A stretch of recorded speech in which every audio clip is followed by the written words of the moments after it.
Hello and welcome to episode 94 of the NerdProQuo podcast. Oh my god, episode 94, 6 episodes away from the 100th episode this weekend. And following couple weeks, going to be looking into where we're going to be having that 100th episode event. That is coming soon. More details on that, I promise, are coming soon. Website updates are coming soon. Quick plugs before we get into this episode. Really exciting one. With my friend Dove, who is an awesome singer and beatboxer and just all-around awesome dude who I met back in the Bowery Poetry Club days. In the meantime, quickly, here are the plugs. Of course, Union Square Slam. Believe they might be having their last slam this coming Tuesday. That is 7 p.m. on Tuesday nights at the Bureau of General Services Queer Division in the LGBT Community Center. That is 208 West 13th Street, Room 10. That is a $5 cover. It's all ages. There's a workshop at 6 every Friday. You got the Living Room Comedy Show with Luke Thayer and Abby Crutchfield and Aaron Camino Smith. One or all of them are usually at that show every Friday. That is a free show at the Postmark Cafe in Park Slope, Brooklyn. That is 8 p.m. It is free. The Postmark Cafe is 6th Street between 4th and 5th Avenue in Park Slope, Brooklyn. This is Dove. You're going to a couple things before I get into the actual episode. What you're going to hear right here in the intro is actually a song off Dove's solo album, Urban Artistic, which you can get. You search for that either under Dove, which is a DUV, or Urban Artistic. Artistic spelled with a K at the end of it. It's available on Amazon and iTunes, and there's going to be links in the doobly-doo for that. At the end of this episode is also a track from the Soul Inscribed album, which is the group that is Dove and Baba Israel and Yaakov 440, and I'm forgetting the name of the other dude. But you can check them out at soulinscribed.com. You can also purchase the album there. Or if you happen to be by Ugly Kitchen on a weekend, Dove is usually working the door there on a Friday or Saturday night after 9 p.m. Hit me up or go to a Soul Inscribed show. You can go to their website and check out their shows and just purchase a CD directly from Dove. If not, there will be links in the doobly-doo. In the meantime, enjoy this episode number 94 of the NerdProQuo podcast. These will also be links in the doobly-doo, but it's at Soul Inscribed, at Dove Music on Twitter. You can also go to facebook.com/Dove Sings, I believe is the him on Facebook, and also facebook.com/Soul Inscribed. I think that's all you need to know for now. Check us out at nerdproquo.com/podcast. There's some more stuff that's going to be going up couple days from now. Last week's episode is probably going to go up on YouTube. This will probably be going up on YouTube. Leave comments. Hit subscribe in iTunes. Leave us ratings and little likes. We enjoy that type of thing. In the meantime, enjoy this episode number 94 with Dove.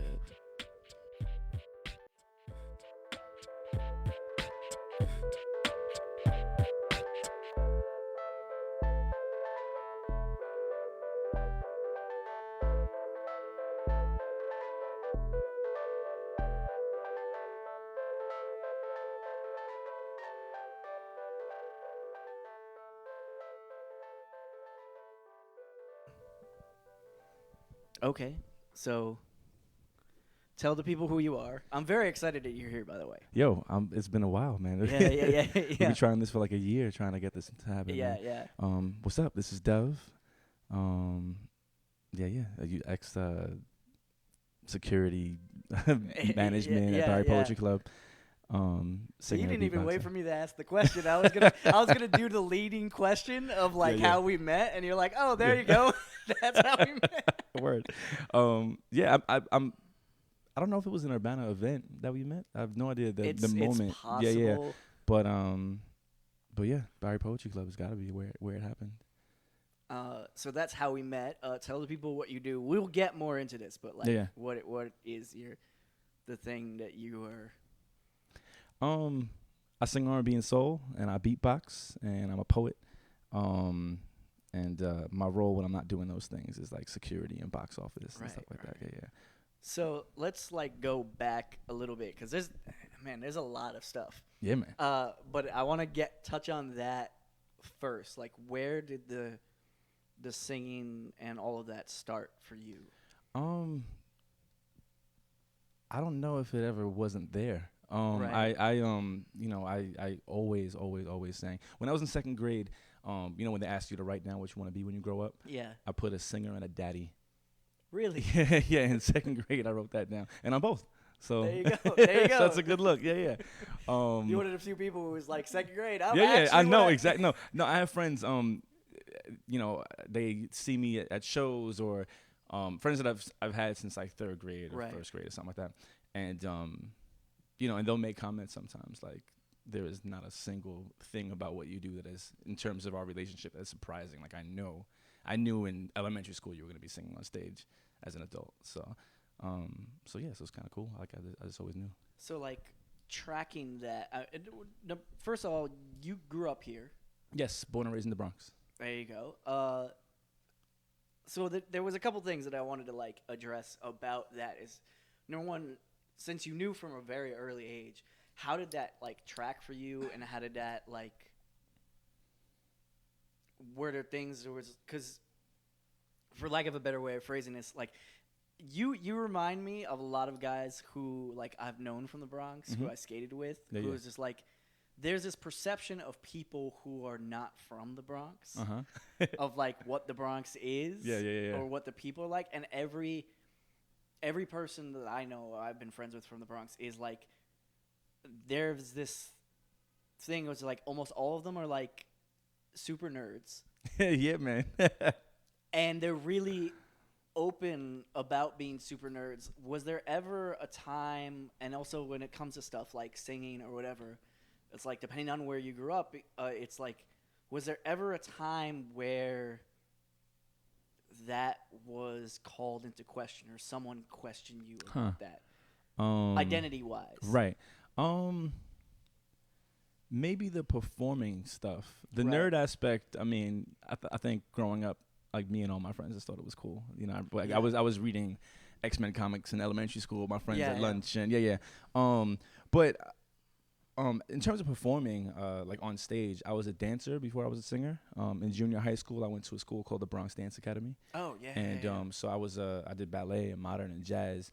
So, growing up in the hood and doing ballet, people can question that. Like that's something. So people are then questioning like my manhood and questioning, how masculine being. Like my school was on the news once, and I was doing like ballet bar.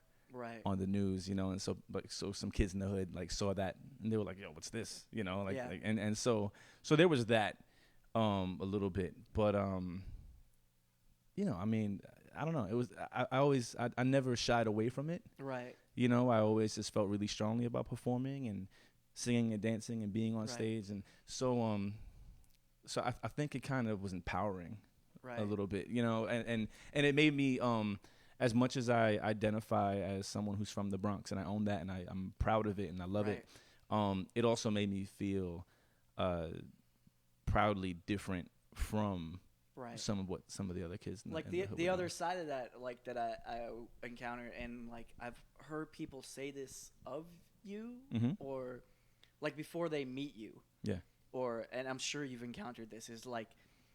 Outside of the Bronx or outside of people who already know you, like this perception of people from the Bronx or this perception of you when people before they talk to you. Because for those of you who are listening, you talk to this man for like 30 seconds and you just like, oh, I want to hug this man. Like it's just like, and I've seen it. It's like a fact. People meet you for like 30 seconds and it's just like, oh, this is the.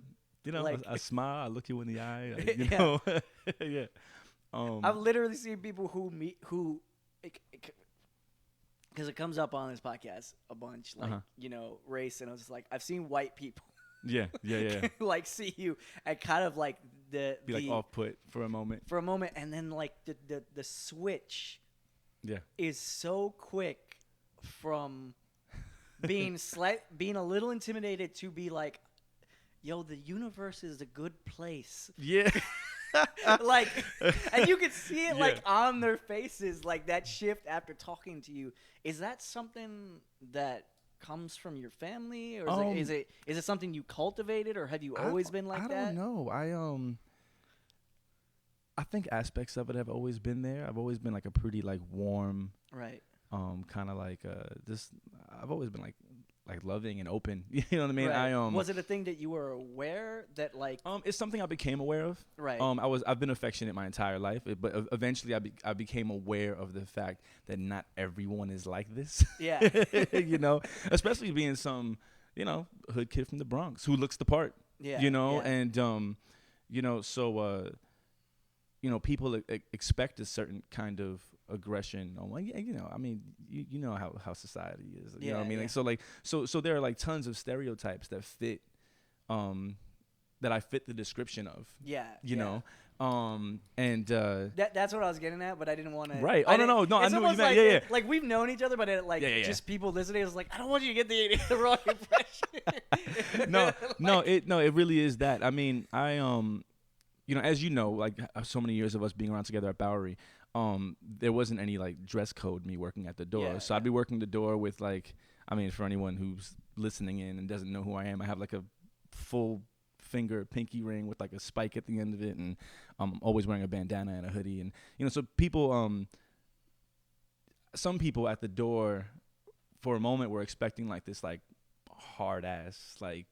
Mean mug security guy, which is what you often encounter. Like, oh yeah, absolutely. Being a door guy, absolutely. And I also just because you've mentioned this, it's just. Well, I think, and I'm gonna blow smoke up your ass for a little bit here. Okay. Numerous times. All right. So just be prepared.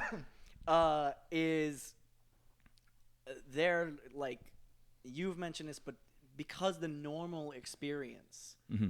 Of a bouncer in like a club or whatever is someone who is just there, looks at your ID and blah, blah, blah, blah. And famously, I think, or infamously, John Sands, because it's kind of famous because it's on a live CD. Okay. It was him and Adam, and he was just like, he was talking about you, and it was just like, Dove is the only like bouncer door guy who, when he asks you how your night is going, you actually get the impression that he really wants to know, that he cares how your night is going. Yeah, man. No, I'm glad that I was working the door once at Bowery, and there was like a hip hop pop kind of show going on, and so I'm working the door, I'm checking IDs, I'm like doing the money and stuff, and this guy walks in, and I'm like, hey man, how you doing? And he looks at me with this kind of like, not angry, but like serious face, like, do you even care, man? And I looked and I was like, well, yeah, I'm asking, man, how you doing? He's like, yeah, I care, you know? And he like, his face changed and he got like, his eyes got like anime bright. And he was like, whoa. And he turns around to his boy and he's like, yo, this guy cares. And I was just like, and you know, and it felt good. It was like, on one hand, it was sad, but on the other hand, it was like, well, yeah, man, I'm asking. I remember you telling me a story of, I forget what show it was, but like that they hired you, specifically asked for you to do the door at Pyramid for a show. I forget what show it was. Right. And they were like, and Pyramid was like, well, we have our own guys. And the show was like, well, we noticed that. And then the people at Pyramid were like, no, we want him to work the door because we noticed there's a substantial change in the vibe of the room when he's on. Well, yeah. So there was this, and I still work with them, with this hip hop concert production company. These guys, the company's called Major Stage, and it's two twins that run it. And they used to do a monthly show at Bowery. So they had worked with me at Bowery. Is that the Bonfire, or is that different? No, this is different. It's two guys, Miguel and Marco, and they're twins, and they did a hip hop event there every month, and it was one of the ones that were kind of like hip hop showcasey vibe, but not quite. Never a fight at this event, and but they had me at the door for maybe, I don't know, 6 years, right? Because they were at Bowery for that long. Right. And then when Bowery closed, before it reopened, when Bowery closed, Major Stage kept doing shows elsewhere, and one of those spaces was Pyramid. So they had done like a couple of months worth of shows, and they called me and they're like, you know, the shows are going great. The venues we're at, Pyramid included, all have their own security, so we don't need you to work security. We have our own guy working box office, so we don't need you to work box office. We really just want you to come and work, like stand at the door because of your energy. Yeah, they were yeah, just yeah. like, and they were just like, we noticed that when at our hip hop shows, when people walk by you to get into the venue, the vibe of the event is just completely different. You know, and just seeing you when you saying hello to them, they come in and they're just, the whole show is less aggressive because you're there. You know, and I was just like, oh shit, I'm getting hired for my energy. Yeah, That's pretty great. Yeah. And was that like the first time? Well, first, how did you even start working the door at venues? Like, how did you get to Bowery? Was there That's stuff a before? good question. So I my first time it was at Bowery first. It was Bowery Poetry Club first.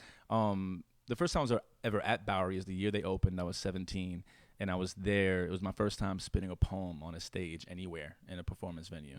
Do you remember what event that was? Or? I don't. I think it was an open mic. It might have been something to, like, it might have had something to do with the community center I was doing work with. So shortly after that, I moved to Pennsylvania, and I'm there for a few years. And I come back. It's maybe like 3 or so years later, and I had saved up enough money to live for like 2 or 3 months without having had a job. But I knew I needed a job, you know. So I went to go see an event. I think it was I forgot what it was called, but it was being called a hip opera, you know. And Baba Israel was one of the people that were part of the event. I think my boy Core Rhythm or M2 Gang. I don't know if you know M2 or not. He was part of it as well. It's weird how like just coming through Bowery and like just kind of like you just meet people and the names absolutely. But so I went and I knew I needed work, and you know Bowery was where I was at in my life, was an ideal candidate for a place for me to work. So I spoke to the security people or the door people, and there were 2 guys there. One was named Steve, who you know, I know Steve. And one was named Sean Hanratty, who you also know, right? Yes. So they were working. Sean was the box. I completely forgot that Sean actually used to work at Yeah, Bowery. man. He was actually, I think, like what I eventually became, the box office manager. And so I spoke to Steve, and Steve was like, "Yeah, you seem like a nice guy, man. He was working Fridays and Saturdays. He's like, I'm about to stop working Fridays and just work Saturdays. They'll probably need another guy. Maybe you can talk to them about that." And so so he introduced me to Sean. I spoke to Sean about it, gave him my info, and then I found out a couple of days later that my boy Fabian was a manager there as well. So I had known a couple of people that were involved, and I didn't know how involved they were. And I get a phone call like 2 weeks later saying, "We'd like to have you come in on a Friday and see if it works out." And so yeah, I came in, and I was the 2-man, which basically meant I would come in at 9:30, and I would check IDs while the other door guy would do the money stuff. And Eliel was the first guy I worked with. Eliel Laceros. Yeah. So so that was it. And, you know, I just came. Eliel was wearing a bandana and looking, you know, just like someone who could wear whatever they want at the door. There was already a comfortable feeling. And, you know, I knew I was around a bunch of artists, and, you know, it was kind of homey right off the bat. And so I came, and then after 2 months, I was working 2 days a week. And then eventually I was like working 5 days a week, box office manager, head of security, you know. So I was there for 7 years, you know. And so while working there, I became like certified security, and people would call me to work people would see how I worked there and call me to work other places, which I thought was interesting. Like, I understood box office and I understood like reading and hanging, but I thought it was interesting at first working security because I'm not a really big dude, you know, and so in terms of security standards, you know, I'm much smaller than most security, but because of the way I've interacted with people, I've been able to continue working, you know, in that way. So and it's like it comes back to he will groom the skin off. Oh, it's all good. Like once he starts, he will continue to start. The cat has started. He's very happy. So, and I just think that story is interesting, and like, you know, people basically, you're saying that you were like a smaller guy, and it's basically that like you were effective at your job because you pre-diffused any conflict. Yes. Not that there wasn't. I mean, Yes. I know that. Well, no. It's funny. All the places I've worked security, Bowery Poetry Club is still where I've broken up the most fights. Yeah, of course. Yeah, it's weird. But I pride myself in my ability to make fights not happen. Yeah.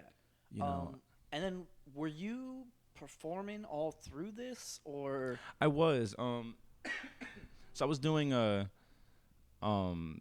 while I was away, while I was living in Pennsylvania, I was working on my first album. And that was produced by Baba Israel and Yako 440, who at the time were an entity called Open Thought. And so now we're a band. Now we're in a band called Soul Inscribed. Yes. But at the time, it was just Dove, and they were producing my work. And so by the time I moved back to New York, or a little bit after that, like a year or so after that, my album was finished. So throughout that time, I was performing stuff from the album, right, and I was doing other like open mic and like improv stuff. I eventually started performing with Sean Randall a lot in Symphonics Live. How did that? I mean, I'm assuming it started somehow through Bowery. In terms of me and Sean. Yeah. Yeah, I have no idea how we met. We definitely met at, and we talk about this a lot. We definitely met at Bowery Poetry Club. I have no idea who we met through. I have no idea how either one of us even heard that the other one is a performer. Right. I knew that he was at some point like part of the Urbana Slam team. Yeah. I knew that he was a improvisational genius. Yeah. and a really talented MC and rapper.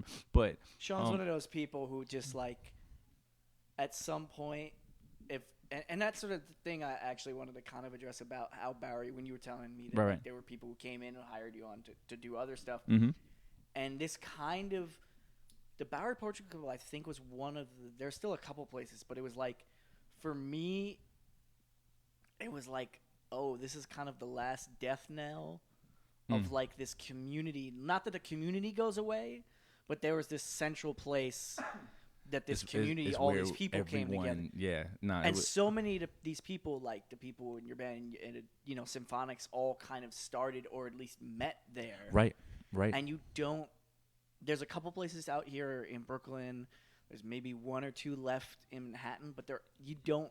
There's definitely nothing else that feels like the magnitude, like Yeah. personally anyway, that Bowery Poetry Club felt. There were so many different types of people that were welcome in that space. Yeah. And so many different types of art. There's so many different types of, there's so many different mediums of art, and people that normally wouldn't really be in the same space because of the kind of space that were, and it was pretty incredible. I'm really glad that I got to be there during like the height of everything that was going on there, But yes, it's not been the same since it closed. Yeah, and then it's reopened, but it's also not the same. Right. I know, it's a much different world now.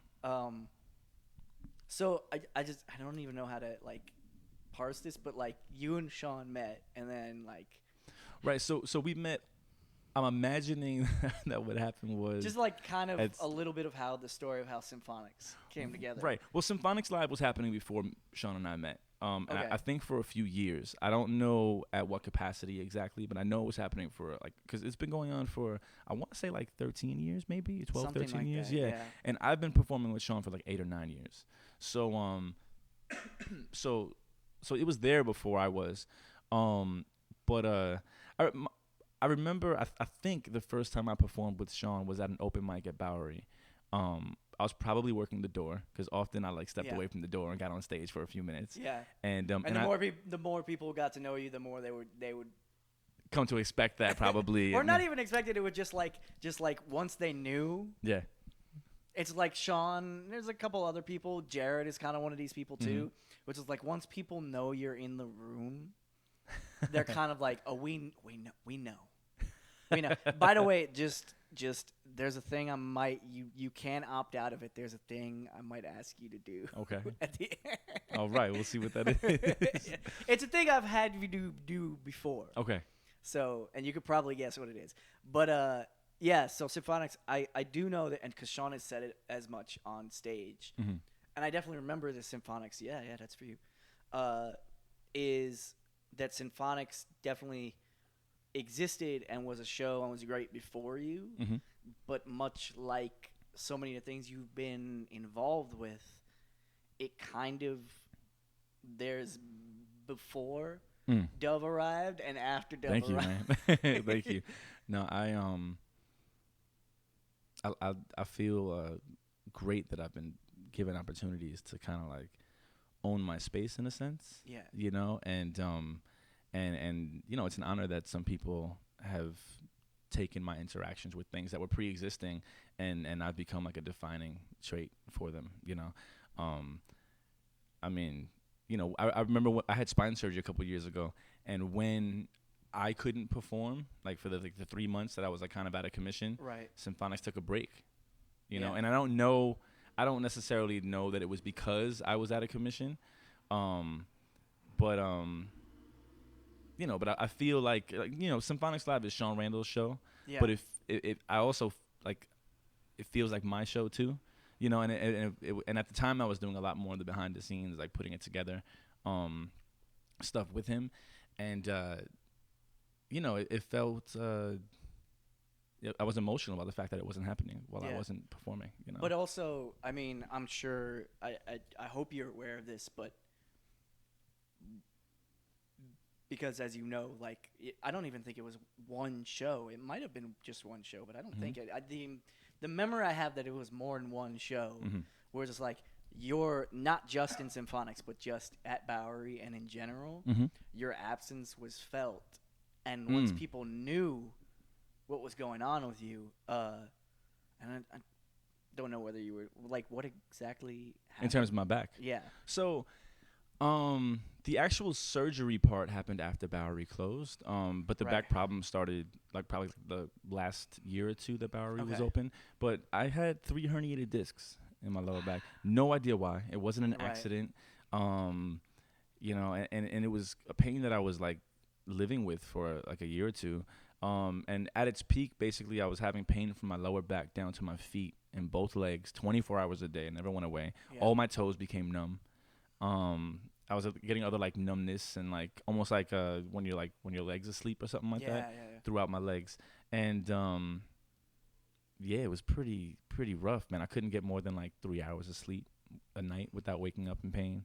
I could only sleep on like my left side at like a certain angle. Right. You know, so eventually I went it was like my first session of what was supposed to be physical therapy. And when I told the physical therapist how much the numbing was like increasing, she was like, "You need to get an emergency MRI right now." Yeah. And I will, because I was on like some waiting list. It was gonna take months to get it. I didn't have any like insurance, so so she was like, "You need to go right now. I will call and say that I'm saying you have to get it immediately, and they will give it to you." And so I was being seen at Bellevue, and because this was post Hurricane Sandy, they sent me via ambulance to Harlem Hospital, and I had an MRI, and the first neurosurgeon to talk to me, I didn't meet this person yet. I hadn't seen their face, no introduction. Right. They walk into my like curtain surrounded ER bed, open the curtain, come in, and they're like, "What the hell did you do to your back? Because I don't want to have to be the one to fix it." First words.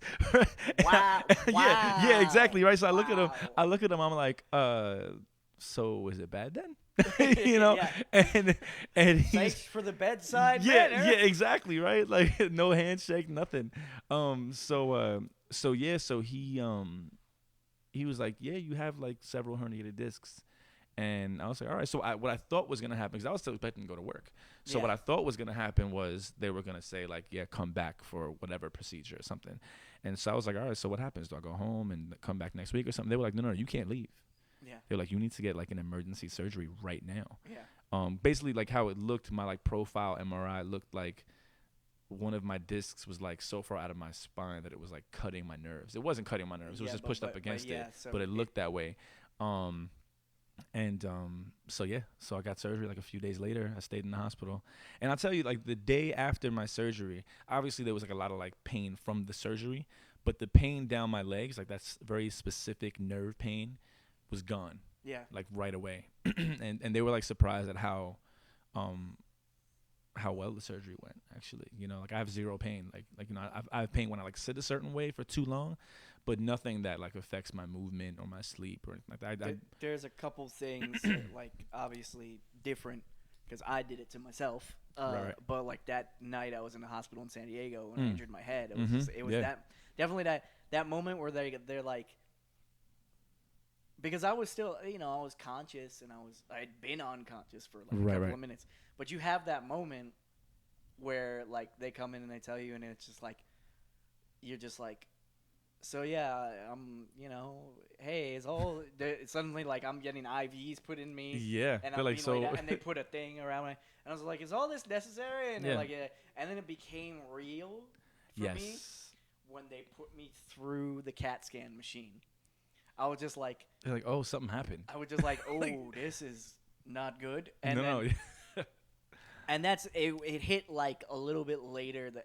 When it really hit was when I'd been putting it off, calling my parents, and that's when it became real. It was just like, oh shit, something, like, I'm not leaving this hospital today. Yeah. That means something's wrong. Yeah. Yeah, man. Like, no, it's scary because to when I'm signing a piece of paper acknowledging that it's possible I might never walk again. Yeah.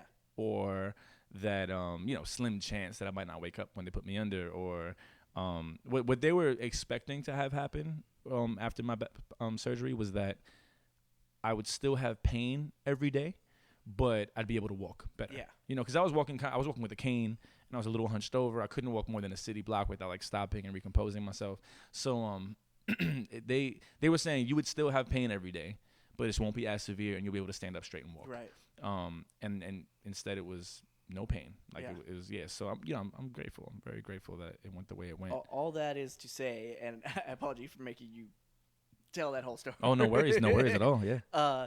Was as far as like that your absence was felt, and also not just that your absence was felt, was that Sean and I'm 98% sure it was Sean who was just like, this is what's going on with Dove. Right. Yeah. No, Sean, can we get together and raise some money? And the amount of people. That's what I was going to say next. Yeah, man. Like, was just like, because of the effect that you have on, and it was on so many people that just came out and were just like, no, this dude, we need him and we need him in the world. Yeah, thank you, and thank you to our community.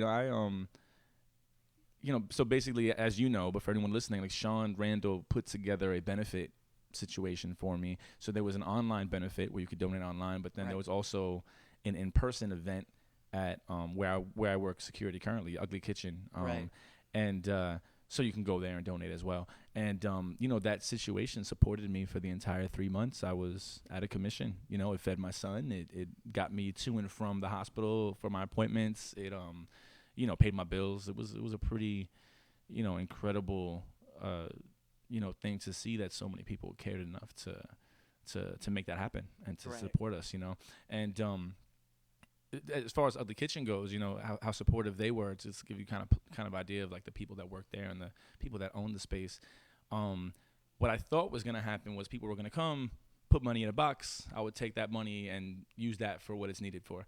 What ended up happening was I got money from a box, but I also got all the money that was made at the bar and in the kitchen that day, other than what it took to pay the staff. Wow. So any money that was made during that benefit for the restaurant was given to me as well. Wow. And that was mainly because of Ron and Aris, two of the many owners there.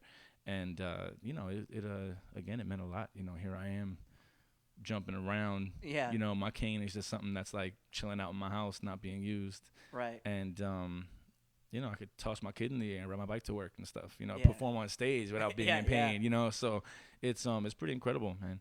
And for a while I was still working the door while in that condition, like pre-surgery, and I was in pain the whole time. And like fortunately I was working in a space where like security was a very loose term. There wasn't I wasn't in a space with a lot of fighting happening, but I was definitely like in pain 24 hours. And I also have a weird superpower.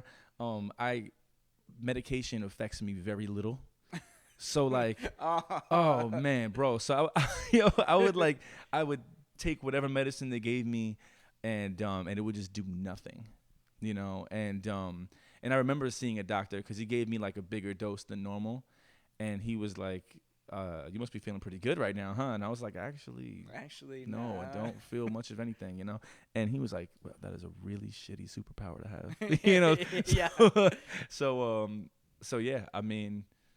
It's a good thing. The only medicine that affected me, I would say, in a way that was like almost like high feeling, was when I was in the hospital and I had a morphine pump attached to me, and that just made me kind of sleepy. Yeah, kind of. But other than that, I was just constantly in pain and wide awake. So just to like shift over to a completely different yeah, man. So through like Bowery, they're the people who were part of Symphonics Live. Mm-hmm. How did Soul Inscribed start? So that's a good question. And then I want to talk a little bit about your tour that you were just on, and then I have to just ask you Bowery questions because you worked the door. I asked Eliel very similar questions. Very good. Yeah. Word up. Yeah, so I mean, all right, so Soul Inscribed. Soul Inscribed is a quartet made up of myself, Dove, as the singer, and Baba Israel, who's the MC of the group, and then there's two multi-instrumentalists, Yako 440 and a man named Sean Nowell. So Sean plays primarily saxophone and flute.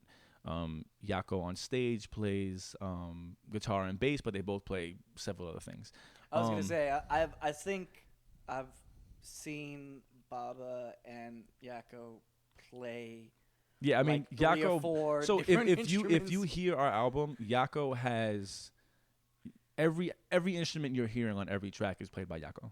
Yeah. Except for the horns. Right. But other than the horns, Yako's playing everything in the room. So drums, bass, guitar, keys, piano, hand percussion. He's just the man's a freak. Yeah. So like, and he's one of those people who, because I don't know him right. well, but he's one of those people who I don't even know. Like, I have a couple people who I could throw out like as analogous, but they're gonna sound insulting, but it's like the only thing that I could compare it to. Yeah. But there's something about like him on stage where it's just like he's kind of just like unassuming. Yeah. Like, you notice him and he's kind of like there with his sunglasses on, just chilling. Just chilling in the cut, and then you realize how much he's doing. Yeah, you almost don't like, unless you're paying attention, you don't notice. Yeah. That it's just like, wait a minute, he was just playing the bass like 2 minutes ago, and now he's playing something else. Yeah, man. No, he does it all. Me and Baba are the front men. Yeah. So we're the ones who are like jumping around, putting on that kind of a show.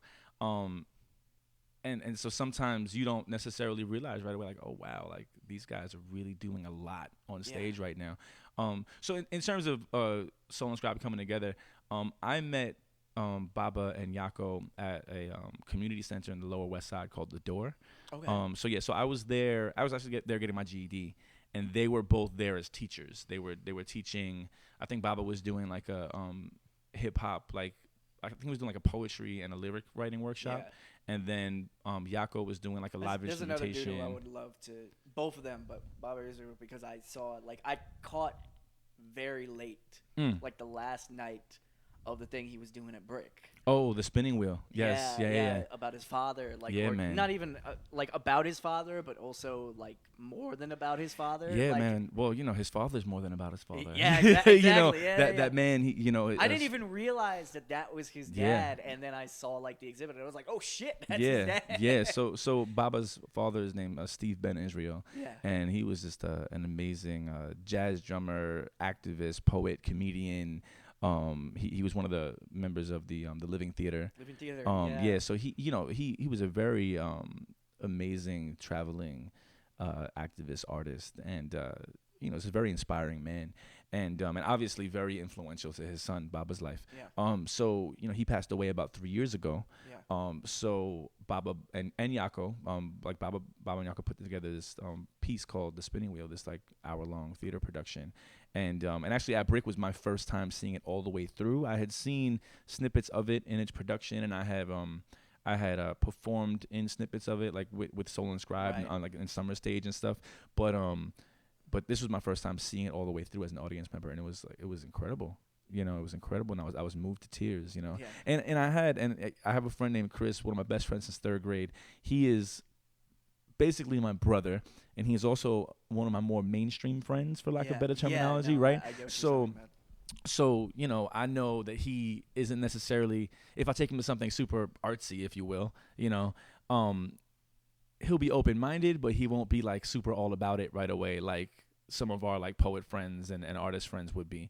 And he at the end of it was talking about how much he loved the piece and how like moving it was. And so for him to like, he's the friend that I like when I'm writing a new song, I sing it to. Like, he's like one of the first people I sing it to. Because if it's not something that's like pretty dope, he's gonna let me know in a very like critical way. And he loved it. He loved it, and it was an amazing piece. And they had several sold out shows, and they had a great run at the Brick Theater in Brooklyn. And it just it was a really, really beautiful piece. How does that work? Because you were talking about how you guys met.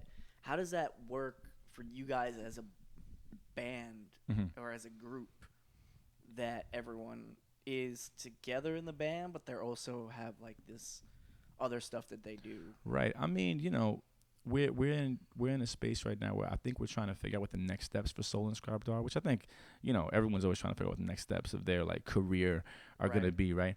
So we're all very heavily invested and focused into Soul Inscribed, but we also have other things going on, So we do teaching artists things together and separate.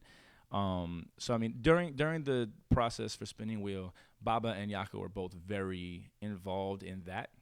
And then in between, we were doing like rehearsals for our album release party, and getting ready for our tour that came shortly after. And so I think it's interesting. I don't know if I have a real answer for that question. I think it's interesting trying to find what the balance between doing our own individual work is, and then also having it like live alongside our work with Soul Inscribed. And Soul Inscribed right now is it's going really well, and our relationship and our music relationship and our personal relationship is very, very big, for lack of better terminology. But we're still figuring out how to make it the most sustainable thing. So in the meantime, we have to do other things to like make up for that. Right. So how did you get the tour that I know you guys did something similar early, like last year maybe? Well, so our first international experience as Soul Inscribed was in Mexico in March of last year. Right. Okay. So we were there for about a week for a music festival called Cumbre Tajín, and it was in Veracruz, Mexico, and the headliners were, I think it was Santana, Macklemore, Incubus. They were like some of the headliners. So it was really cool to be on that lineup. And so, we had sent in an application. One of the guys who ran the artistic development side of the festival had, like, I think jammed with Baba and Yako at one point, and it was like, I really want your band to... Of course, that's how that always happens. Yeah, exactly. He was like, I can't guarantee your placement, but I can guarantee that, they'll want you in the event. Can you please like send your info along? And we did, and they hit us back saying they wanted us to be part of it. And we actually almost were taken out of the festival because they lost like 70% of their funding. So they had to like remove 2 of the stages, and with that all of the bands that were part of it. But they had already purchased our tickets.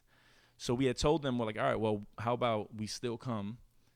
And we had already signed a contract saying they had to pay us a certain amount of the money. Right. So we were like, well, how about you just pay us what you're paying us anyway, because, that's the agreement, and then not pay us the other part, and we'll still come, and we'll still rock, and, we'll rock on a smaller stage if you want. We'll do other things. And they were just really excited that we were willing to do that. And so we ended up being, aside from the bands on the main stage, we ended up being the only international band coming. And so we rocked that, and that was a really good time. And then the next international experience was this tour that we just did. So it was a U.S. State Department funded program called American Music Abroad. Okay. And so basically what it is um, an organization called American Voices, which works with the U.S. State Department, does this thing every year called American Music Abroad. And what it is anywhere from a few hundred to 1,000 bands apply every year. It's an open application, and they pick 10. So there's like a few like levels of choosing, and then ultimately they have 45 bands that try out in person, that audition in person, and from that they pick 10. So we were one of the bands that got picked this year. And what they do is they send these 10 bands on 10 separate tours for like 30 to 40 days through 3 to 6 countries. And so we ended up going on a 38-day tour to Russia, Indonesia, Taiwan, and Mauritius. And it was incredible. It was absolutely incredible. And that's like a weird random collection those locations. of Yeah, absolutely. So what they do is and I don't know how the bidding, I guess, process works, but they send the info of the 10 bands out to these embassies around the world. And then those embassies give a list of the bands, like the top 3 bands that they want to have come to their country. And then 3 to 6 of those bands will be selected for each, those countries rather will be selected for each band. And so those were the 4 countries that we ended up getting put with, which was incredible to me because Mauritius, I had seen a picture of, I don't know if you're familiar with Mauritius or not. Yeah, no, a little bit. Yeah, so I received, for anyone who doesn't know, Mauritius is an African island in the Indian Ocean that is basically off the southeast coast of Africa. So it's like Africa, then Madagascar, and then this itty bitty little island in the middle of the Indian Ocean. And that's Mauritius. It's super tiny. It's like an 1.5 to 2 hour drive from coast to coast, no matter where you're going. And I had seen a picture of it like 15 years ago. And I was like, oh, man, it'd be incredible to go there one day. It's beautiful. Look at that. And it's like I was scrolling through pictures like years ago. And then when I see the list of countries we're going to, I was just like, oh, my gosh, that's the place I wanted to go. Like, and so I was just super excited. Like, and don't they speak French there for some reason? Yeah, so I remember it used to be like a French. Yeah. So the languages are that I remember. There's a lot of French, a lot of Creole. The races of people that are primarily on the island are like African descent, Creole speaking, and then there's a lot of Indian, and then there's a lot of Chinese. So because like its location is kind of unique, I guess too. Yeah. So and there's no real, from what I understand, other than the dodo bird, there's no real native people, you know. So basically, as far as the dodo bird goes, I think the story that I heard was that basically the French came and killed it off. Yeah, but that's where basically what it is. Yeah. So, but yeah, it was gorgeous. It was really, really gorgeous. It was a beautiful space. And so as far as the tour goes, it was about half concert, half like community outreach and workshops and teaching, because we're all teaching artists, the whole group. So that ended up being a pretty amazing experience in each country. And it was kind of like going on 4 separate trips, you know, because each country was so unique. Like our first stop on the tour was Russia. It was freezing, you know, it was super cold.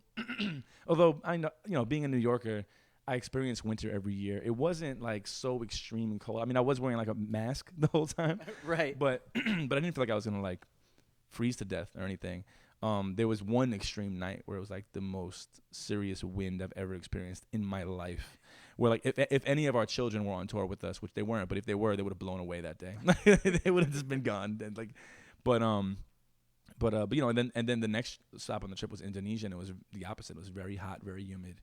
You know, so it was 4 very unique spaces with unique cultures and unique experiences. It was pretty great. How do you even pack for a trip like that? Yeah, right. So it was my first international experience. Right. So for a moment I struggled with that until I spoke to everyone involved. But you know, I got a new big luggage. Yeah. And I packed for probably like 2 or 3 weeks. And then, you know, we were in a really fortunate, like, unique situation. The liaison that we were assigned from the State Department that went with us to Russia, he wasn't with us for the rest of the tour. So what was happening was he was taking the bulk of our like really winter stuff back home for us after Russia. Yeah, so really cool. so like my huge coat and my boots and like some of like the pairs of pants that I wouldn't wear, some like undergarments that I wouldn't wear in any other countries. I'd have to think about them after Russia. So and it freed up a lot of space because boots are big, coats are big, So so we had that. That was great. And then I don't know the rest of the stuff, like laundry. Also, it's just interesting that not only are you doing music, but because you're all teaching artists, you also, what's different than say a normal like band tour is you actually, to a certain extent, I'm guessing, get to like actually interact with people in a real way. Well, that's what the trip is. It's a we were all labeled American cultural ambassadors. And and the idea is so one of the people in Taiwan, the director of like the American entity, if you will, in Taiwan, he refers to American music abroad as America's best handshake. And basically what it is there are ambassadors or people who represent America in some way, who are doing so in a way that's artistic and not in suits and not like behind a desk, and they're sending real people to interact with real people, and it works. And for me, it meant a lot because I got to like represent America in a way that didn't feel like we're not all cocky, conceited. It didn't feel imperialistic. In a right. weird way. In a weird way, yeah. I mean, it just there were still things about it that were a little strange, but well, it's the State Department. Right, yeah. But we got to go and be real people and interact with real people. Right. And we got to have workshops and teach, and it was a really we're all the same. Yeah. All over the world we're all the same. And with different surrounding, different qualities to our surroundings, but we're all the same. And to go and there were parts of our trip where the people we were engaging with had never seen an American in person. Right. So to go and to be what represents the future of their image of American people, in a weird way, I felt no pressure at all. It's also, as far as like knowing you and knowing the other people who are in your group, it's just like, what a also beautiful representation of the diversity. Thank you. No, and that's how I felt about it, because no one in the group is a shithead. Yeah. But you're also not all the same background or right. anything like that. Well, I mean, I'm Puerto Rican kid from the Bronx, and Baba's a white man who grew up in the Lower West Side and really knows New York, and so we're both native New Yorkers. And Sean is from he's from Alabama originally, and he's been in New York for maybe like 20 years. Right. And Yako is originally from Connecticut, and he's been in New York for maybe like 17 years or 15 years, something like that. So I mean, we all represent different parts of New York and America, and we vary in age. I'm not going to talk about what anyone's age is. I'm not going to blow anyone's spot up. But I'm the youngest in the group. Okay. And so we represented America in a way that I felt like isn't what's expected from someone who doesn't know what to expect from America. And there was a moment that I had with this man in Russia who he ran the gift shop in one of the hotels, and he seemed excited that he was meeting this American band that, the way he worded it, he was like, we're the same. And he was like, I'm not my government. In a thick accent. He was like, I'm not my government, and you are not your government. And he went to tell me how he doesn't trade Putin products and how he doesn't agree with what that aspect of his government is doing, and how, I'm not what his media says I am, and how he's not what our media says he is. And Russia, the people were very warm and very welcoming, and it was a pretty incredible experience all around, man. So before I forget, just because we have to, because this is technically speaking a nerd podcast. Yeah, man. We have to get into like what you're into, what have you been reading? Man. Favorite characters. I mean, there's so many things, but it's almost feels like it would be its own podcast if right, we talk right, about yeah, that. totally. So I'm literally just gonna be like a couple like quick hits on Yeah, this. yeah. So, favorite character? Wolverine. Why? Um, And why still? Because yeah, why still? Yeah, no, it's funny because he's my favorite character since I was a really little kid. right. When I was really little, like first, second, third, fourth grade little, it was him and Colossus. Okay. Right. But and I, you know, as you can see from like my hoodie and my shirt, I'm an X-Men head, and but Wolverine has always had like that temper struggle. Okay. You know, and it's something that I feel I have a really good grip on, right? But it's there, you know, it's there, and I definitely don't have like I'm not like throwing shit and breaking things and hitting people or anything, but you know, I appreciate that struggle. You were small as a kid too, right? Where I'm only saying this because there's a certain right type that automatically you get drawn to Wolverine. Right, yeah. I mean, I wasn't super small. I wasn't super big either. Right. I definitely think my personality is bigger than, and I don't mean that in like loud, crazy. I just mean like, you know, I carry myself a certain way and maybe that's why I works in security as well. That's bigger than I am, but I'm certainly, I wasn't huge. I definitely wasn't a super big guy. And we all know Wolverine, like at least the Wolverine from like the comics is like it's like 5'2", 5'3", or something like that. Yeah. So but he's still my favorite character. I mean, I was a little hurt with some of those movies. Yeah, I mean, we all pretty painful. We all yeah. So what are you reading now? Because I know because you know I've periodically I've gone to Ugly Kitchen and like you know seen you. I need to catch back up. That's okay. I'm like 3 years behind. Yeah. I'm like, it's so bad actually. But lately I've been going back to reading some of the Wolverine origin stuff. Okay. Which most of which I've already read. But but I'm right now reading and this one I actually didn't read, which I was like very disappointed at myself at because I've had this book for a very long time. But I'm forgetting what it's called right now. But it's when he like has having a lot of flashbacks about how he first met Sabretooth. Right. And there's a really badass scene where he was sent to kill Sabretooth, and it's like the first time they met, and he cuts off Sabretooth's arm with like a sword, and Sabretooth just picks it up and like attaches it back to his body, and he's just like like kind of gives him this badass look with so that's what I'm reading right now. But there's a lot of things that I need to read that I want to read. But so just as a short are you excited for Apocalypse then? Age of Apocalypse? What about it? Are you excited about it? I am. I have a weird relationship with the X-Men movies. Yeah, I mean, they're at a point right now where there is no turning back to making it the right story. It can't happen. It is not possible until the eventual one-day reboot that I'll be watching with my kid when he becomes a teenager. You know, so it can't be done right. And whatever right means, we all have like different point of views of that, right? I think First Class was a good movie. The general consensus around, like me, a lot of my friends, was that in many ways that was the best X-Men movie. Yeah, there are definitely elements in the other films that are better. Yeah, I mean, I really enjoyed the first X-Men movie. Well, yeah, because it's like the first of anything. Like, right. So I mean, you know, I remember like being super excited in high school, like checking it out. But I do agree with that consensus, though. I do agree that it was what the other X-Men movies could have and should have been, but with a really obscure pick of characters. Yeah.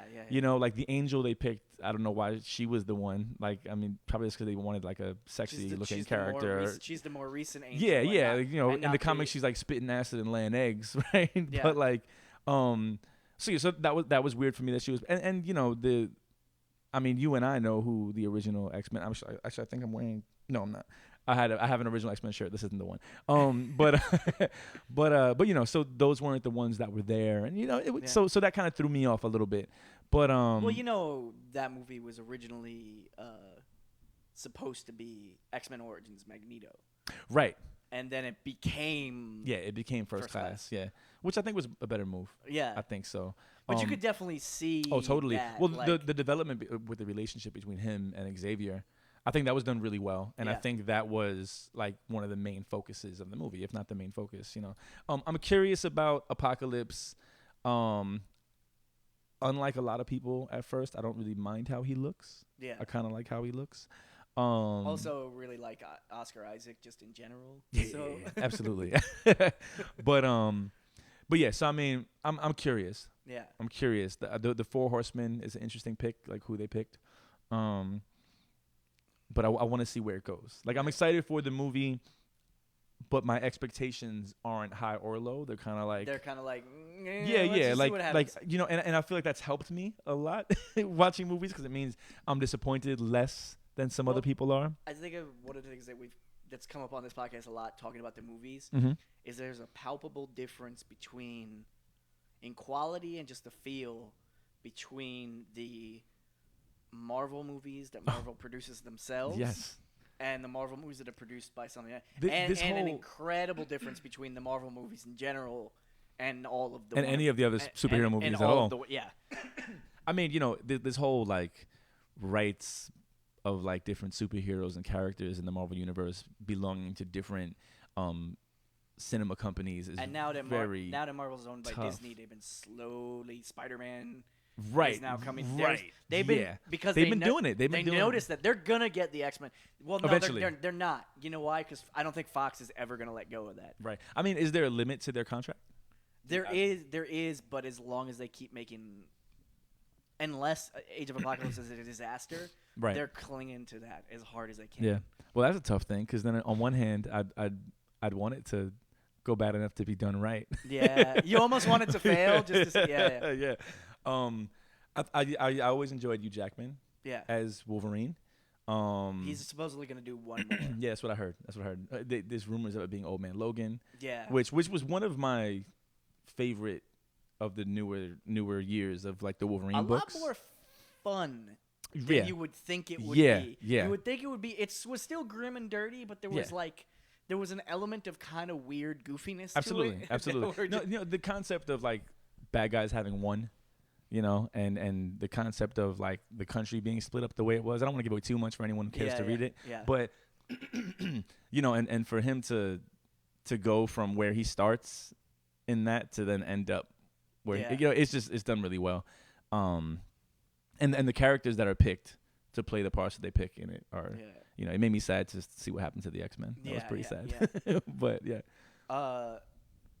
Just because it would be, if we keep talking about this, we'll be here for another hour and a half. We can come back. We can come back and do that. Not that there's anything wrong with that. I'm just saying, I want to be like, you know, conscious of your time. Yeah, man. Also, just like it's both really cool and really sad that a lot of times this is how I hang out with people sometimes. Yo, man, this is how we would hang out.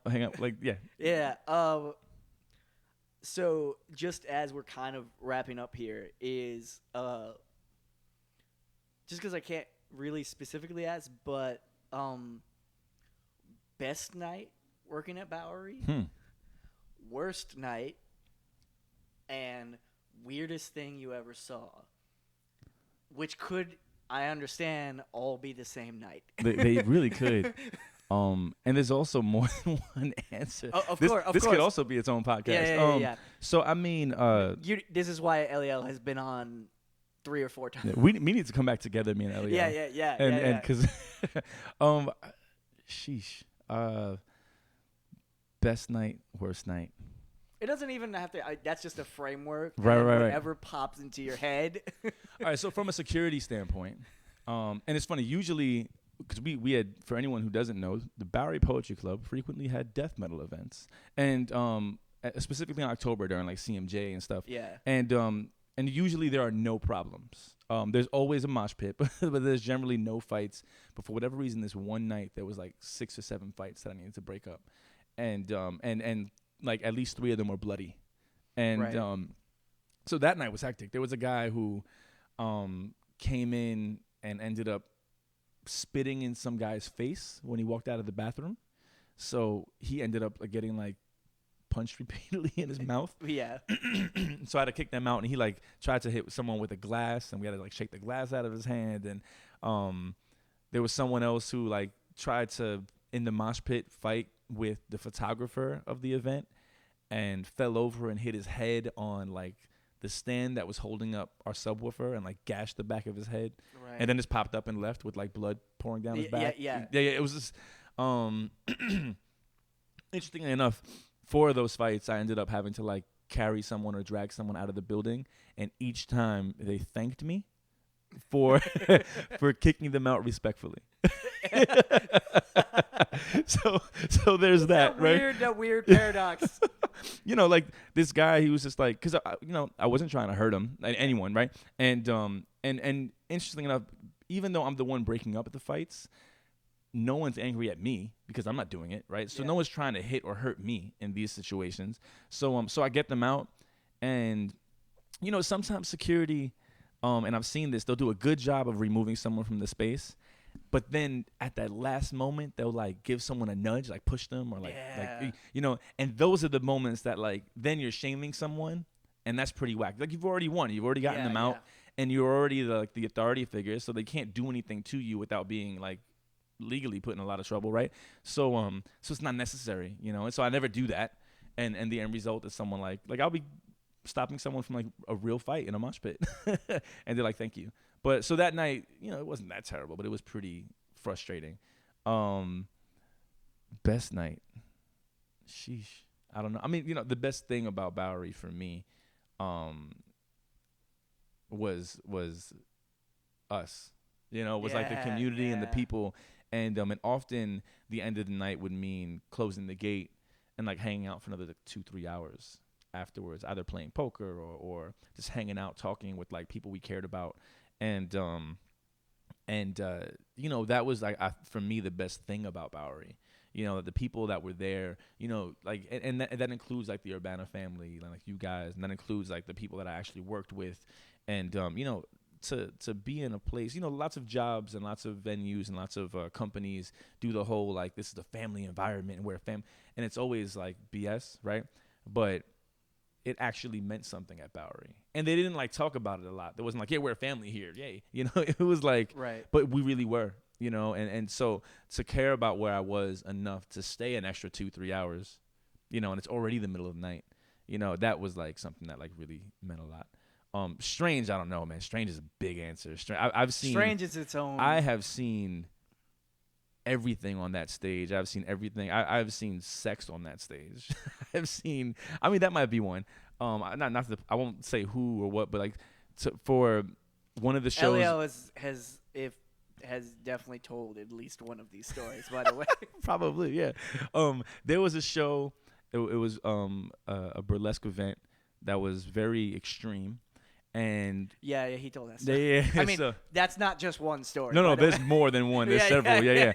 So, but the one the one I'll mention is the dude is standing there playing electric guitar, completely naked, and the girl is in front of him, and he's hitting it from the back while he's playing guitar, and she's bent over taking it, and then like because he's performing while performing, he would sometimes like get soft, so she'll turn around and she'll just give him head and then do it orally for a minute to get him back up and then turn back around. And this is happening on stage at an event where, I mean, I'm sure there's lots of fines that could be involved with stuff like that. There's probably several laws that are being broken right now. Yeah, but in the same breath, I could tell you the next day there was probably a children's show in the first part of the day. So it was a really interesting place. I mean, but I've seen all kinds of weird. One of the coolest nights. I can't remember the names of all the events, but there were three events that night. And the first event was a like a drag queen fashion show, and then the next event was like a pretty hard like hip hop show, or maybe they were in reverse. And then the last event was like a metal event, like a death metal event. And to see the intermingling of the different people in between each show was really something to see, because it was super respectful, and it wasn't like it was like a hood hip hop show, and it was like a pretty hard like metal show, and a drag queen like fashion show that was like super big, it was like glitter everywhere, and big hair, and so I mean to see like it makes that space really unique. What that was, you know what I mean? Because those kind of it doesn't happen like that anywhere else. Did any of the people stay? A little bit, like, and not super long, but like some people like stayed just to see what was happening, like see how it was going. Yeah. And like some of the hip hop heads would like be like, oh, this is interesting. Yeah. This is like a bunch of drag queens. Like, I don't see this in my hood. It's just like in my brain, there's just part of me that just wants, if the drag show was first, for one of the drag queens just staying completely in makeup to stay for the next 2 shows and just be like, yeah, I'm just gonna be. I'm gonna Why be the here. hell not? Yeah. But and that's something And that occasionally you would get I was gonna that, say, yeah. as someone who worked there, like that's just not strange. Yeah. You know what I mean? It's strange for other people, but it's just not. It's just like a day at the office for one of us. So just a couple quick things. Mm-hmm. I have to pull my phone out for one of these. Yeah. But Soul Inscribed, the album is available. Yes. The album is available. You can buy it, usually in person from one of us. Definitely at our shows. It is also available on iTunes. The album is a self-titled album. It's called Soul Inscribed. And you can hit us up, soulinscribed.com, or any social media outlet at Soul Inscribed. So there should be links to it from the website, but then just go to iTunes and search Soul Inscribed. We'll be there. And do you have one already? I do not. Because I have one for you. Okay. Today. And I was gonna ask. No, I have one that I want to give you. Okay. Yeah. So I mean, I wanted to put a track at the end. Okay, cool. Afterwards. But in the meantime, and you do not have to do this, but I have asked you to do this before. Okay. So this is for people who don't know, and so you don't call me on this. Mm-hmm. This is technically speaking a thing we were gonna rip off from a David Letterman bit. Okay. Where it had Barry White on, and it was things that are sexy, but only when said by Barry White. With that voice, so you man. don't have to do this. Yeah. But I reached out to some people, Mm-hmm. and some of them have met you. Yeah. And asked them for a selection of words that maybe if you sang them, they would sound sexy. Okay. We're only gonna do a couple of them. All right. I'm ruling out some of them because some of them are horrible. They're just horrifying. All right. Because these are the kind of friends I have. Let's try. This is a difficult one. Yeah, I'll let you warm up a little bit. Okay. Colonoscopy. Gotta say how incredible it is. You're asking me to do that. Colonoscopy. All right. Colonoscopy. Okay. I'm not gonna make you say politicians' names because there's a couple of them. Okay. We're just not gonna do that.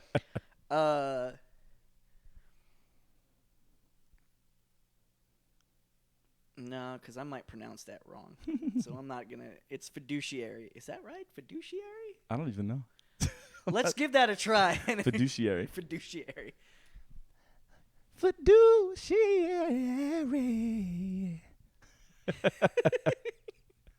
I'm totally not gonna. I'm gonna do one more. Okay. And then, just to give you an idea of the kind of friends that I have and we both have, a whole bunch of these were poop related. Of course, I'd expect nothing less. Yeah. So I'm just gonna go with constipation. Oh, constipation. That was beautiful. There we go. That was great. That's it, man. That was it. Any word can be a beautiful word, man.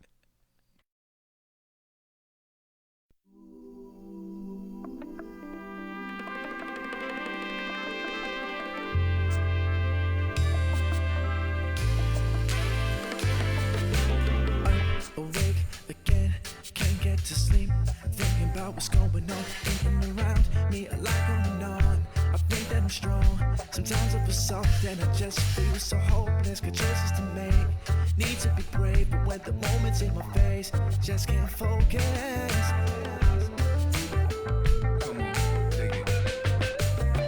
Life can test stress like a panic attack. The world is wild, wondering if it's our natural habitat. I hear you know you're facing mad struggles. I've been there when life doesn't splash puddles, but drowns you. Negative energy surrounds you. I've been down too proud to ask for help. But brother, we can't do it ourselves. Cross the roads, you know where to go. Got choices to make, some have been made. You know what to do, follow through. Here we are, follow your heart. Cross the roads, you know where to go. Got choices to make,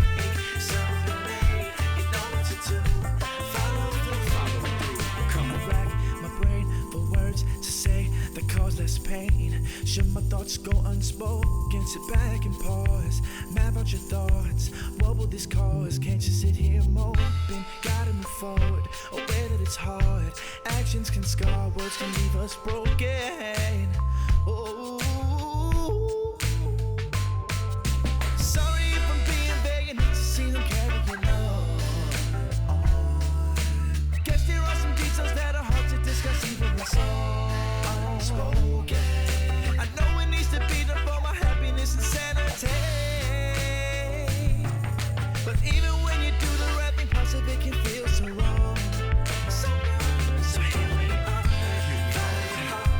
cross the roads, you know where to go. Got choices to make, some have been made, you know what to do. Follow through, here we are, your heart, cross the roads, you know where to go. Got choices to make, some have been made, you know what to do. Follow through, yo. I talk myself out of dreams and scheme and fight. Stay focused like a beam of light. I dream at night, some serene, some frightening. Let my heart be enlightened. When the heart tightens, I ain't no titan or tyrant. Speak up, don't be silent. Keep me honest, keep me vibrant. Shadow the path is winding, the mind is blinded. It's my heart I'm finding, that's my choice. I cross roads of false hopes to compose flows to keep my thoughts close to my heart's goals. Now make sure to follow through. Don't become a hollow you when the sorrow blue hits your abdominal. You're unstoppable. Got devotion for history, up and down, bliss to misery. My pastor is laughter physically when life is dissing me. My brothers be lifting me. My brothers be lifting me. My brothers be lifting me.